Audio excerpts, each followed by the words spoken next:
Okay, hi guys. In this video I'm going to discuss using long pips versus a heavy loop ball, a heavy topspin ball, and using the long pips to play a couple of advanced forms of the chop. In this particular case is the very heavy backspin ball with the long pips, much heavier than normal, and also the attempt to kill the spin and produce, it's not always a float ball, but produce a ball with a lot less backspin than normal. I'd hesitate to say that you'd actually kill all the spin on the ball and produce really a float, but you can certainly produce a ball that has a lot less backspin than your opponent thinks, which then has the same effect really as a float, because he plays it as if there's more backspin, and the ball will hopefully then go sailing off into the table as he misreads your spin. In this video I'm using again my normal defensive bat, the Matchashita Pro Special Blade, the Stiga Destroyer Long Pips Ox on the backhand here, and I've revved the robot up quite high to produce a heavy top spin quite fast and quite low. You'll see the occasional one where the ball will clip the net and the ball won't come through. That's also why you'll see this video is edited a little bit more. You'll see a couple of stops and starts, just because there's a number of cases where the ball's basically being thrown by the robot straight into the net, simply because I did want the ball coming through quite fast, to give you a decent example of how this works against not such an easy ball. So without too much more talking, let's get into it, and we'll start with the backhand from the front view here.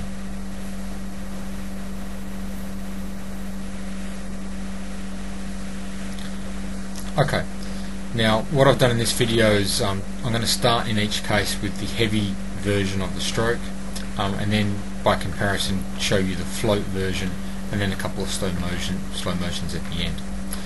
So the idea here again being that this is me doing it probably a very extreme version of the stroke. I'm trying to do this almost as heavy as I possibly can without losing total control of the ball. So I'm going very, very extreme to exaggerate things maybe a little bit more than it really would be in a match. What that means is you'll see that my wrist snap and the cocking of the wrist is there's a very heavy cock, very much a fast forehand forearm snap through the ball. And it's a little bit more easy, I guess, to pick than it would normally be in a match, where I wouldn't be necessarily trying to go quite so obvious with the stroke. You'll see in the side view here, the feeling, the mental thing that I've got here is that I'm trying to come underneath, not fully underneath, but a lot underneath the ball, so that the pips bend and add to that spin. And it's a mental picture in my head of how I want to perform the stroke. In practice, as you'll see from the side, it's actually not that far underneath. It's not really horizontal or anything like that, but that's something that allows me to get into the right frame of doing it. And you can see now what I've moved to here is this is more or less the float version of the ball. Now the tricky thing with the float, or the killing of the spin, is that you're trying to, through the contact of the ball, you're trying to get the bat fairly flat, coming through on an even path. Now you'll find that easier, at least I certainly find that much easier, the higher I take the ball, because then I don't have to swing down to get to the ball. The more you end up swinging down, the harder it is then to change the flight angle and produce a flat ball. So through contact, the bat's, in my mind, I'm trying to move horizontally more through contact, and the lower I take the ball, I actually have to start moving, pushing it a little bit upwards almost, which is harder work, because it means you actually really virtually need to get your bat lower than the ball and start hitting up to kill the spin. So it's a little bit easier to take this ball higher than lower. Not impossible, just a little bit easier on the knees and the bending. But the principle, basically, now you can see I'm just varying the two to give you a bit of an idea of how it looks at the two extremes, the heavy versus just the float. And again, these would be mixed in with normal versions of the chop. to again just give the opponent a look at a lot of different strokes. Use different speeds of the swing, different wrist action, just to make things a little bit harder for the opponent. And we'll go to the slow-mos here of the heavies first. And if you track, a couple of things that are useful to track here is basically the cocking of the wrist and the snapping through the ball. So you can see the wrist really does snap right through to add that extra little bit of oomph, a little bit of kick on the spin. Forearm snapping, you can see that the forearm bends to less than 90, straightens. Not a lot of work from the shoulder, a little bit, but not heaps in comparison to the arm. So you can see it's not trying to be an arm stroke in terms of the shoulder stroke, just a forearm. And now the float version, bat goes nowhere near as deep because I'm trying to swing forward more than down. If I was trying to be a little bit more tricky, I would probably try and swing forward, hit the ball, and then go down afterwards to try and give the impression that it's a more normal chop. That's again, anything like that that complicates your swing is technically a bit more difficult to do, but can be very effective. Now, let's get into the forehand front view here. And again, going with the heavy version, you can see again the cocking of the wrist and the snapping of the wrist through contact. Fast arm swing, definitely a fast arm action going on here. Still getting into position. Height of the ball, well, I still prefer sort of like about mid-thigh for myself. And recovering after. Again, racket height, it's not bad. I wouldn't mind getting it up above shoulder. Sometimes it's a bit more difficult, like on this robot here, where I've cranked up the speed as well of the frequency to get more in for you. So with a little bit more time, I'd get the bat a little bit higher. But basically, we're balanced, getting the free arm in there, and snapping through the ball with the wrist and the forearm. Not a lot of shoulder action again, it's mainly the forearm and the wrist doing the job. And you'll see again, although I feel like I'm really trying to come under the ball in practice, it's not exactly that kind of stroke. It's really not a big change in the angle, but mentally very useful to picture yourself slicing underneath the ball, bending those pips to get that extra little bit of spin. And it is necessary, if you don't bend the pips, the ball's going to go up high, which occasionally you'll see. Alright, this is the float version. First thing you'll notice is the bat is going backwards a little bit more than up. It doesn't go up quite as high. The follow through is nowhere near as down. It's more forward and down a little bit, rather than the other heavy stroke, which is much more down and then a little bit forward.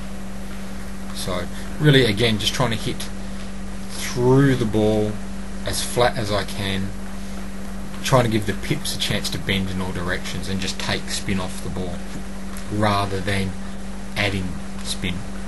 So again, I'm not likely to kill the spin here, just likely to help produce less than it looks like looking like a fairly standard chop. And now let's have a go at the slow-mos. So useful here to see at the top of the backswing, the wrist is up, snap, very much a down and forward, finishing below my knees basically with this stroke, coming down and then coming up for recovery, bat up to shoulders and down through. Good use of the free arm just to balance me there, weight on that right leg, toes pointing out, snapping through the ball.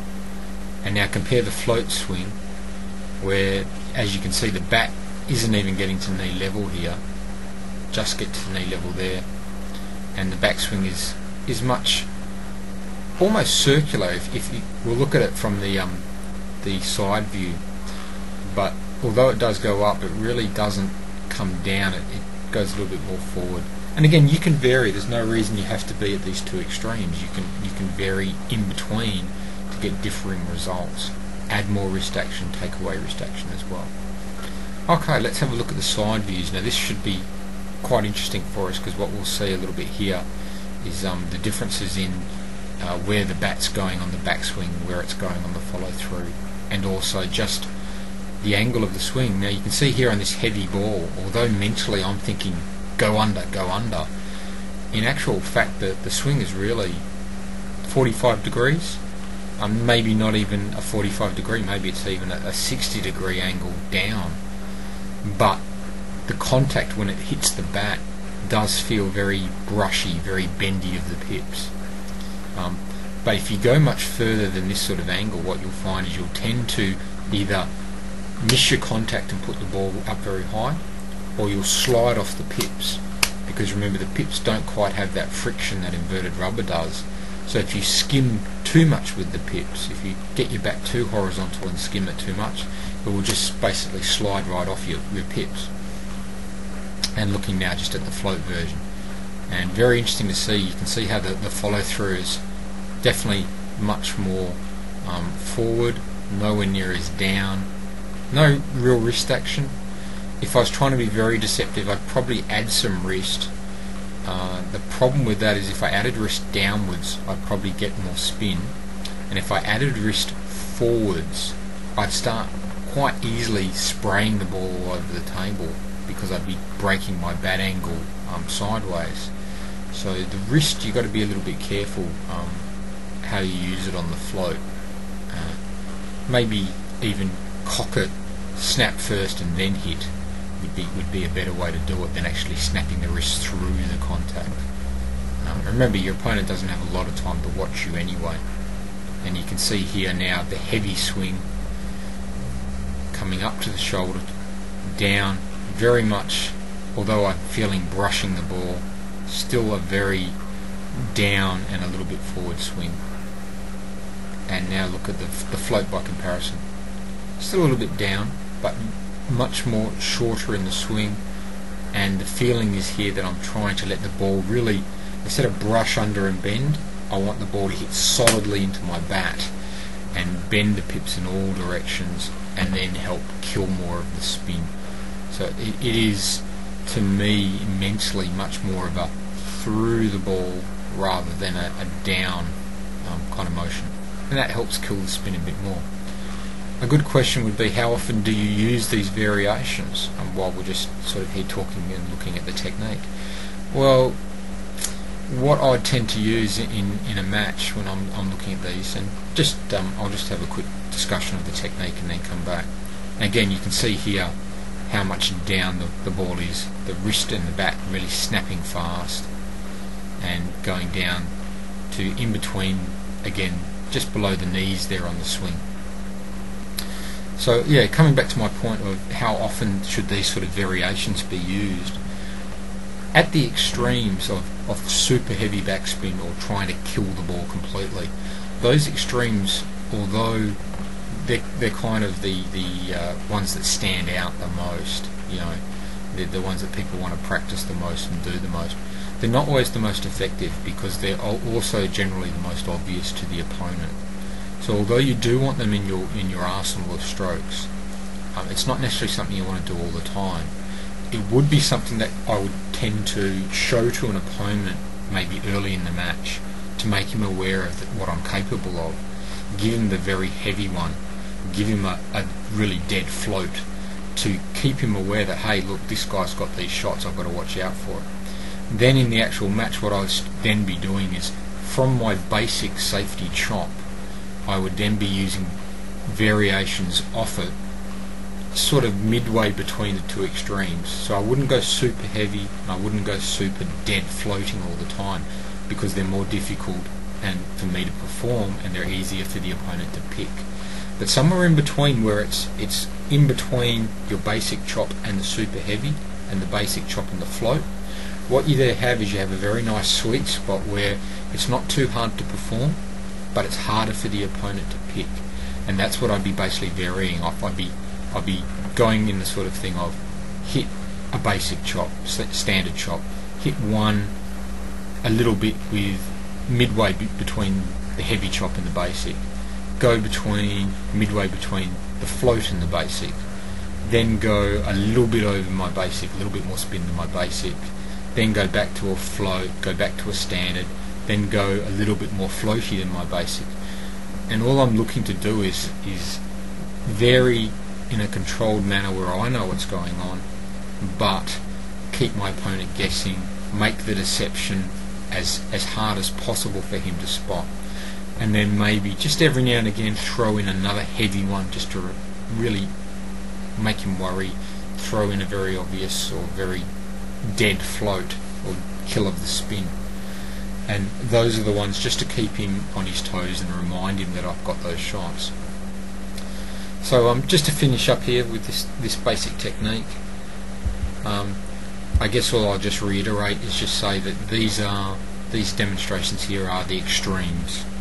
Okay, so it's the extreme version of these strokes, as heavy as possible, as dead as possible. That's why they look a little bit more obvious.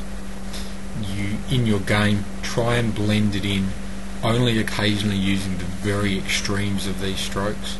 Try and blend them in more around your basic standard safety chop, and don't go, just halfway in between the two extremes.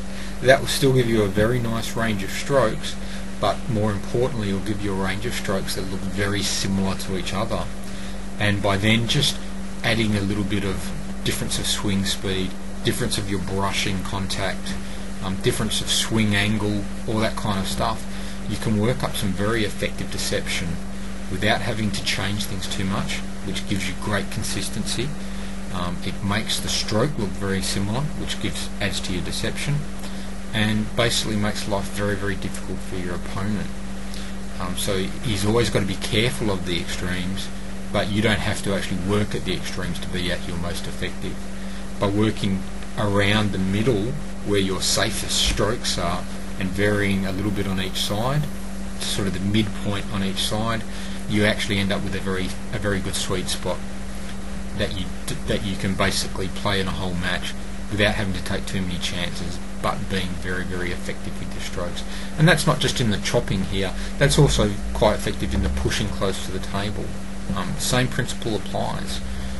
You're at your most effective when your strokes look similar, you're not taking big chances, but you're getting effective variation. So it's a good lesson to learn more than just on the long range chop.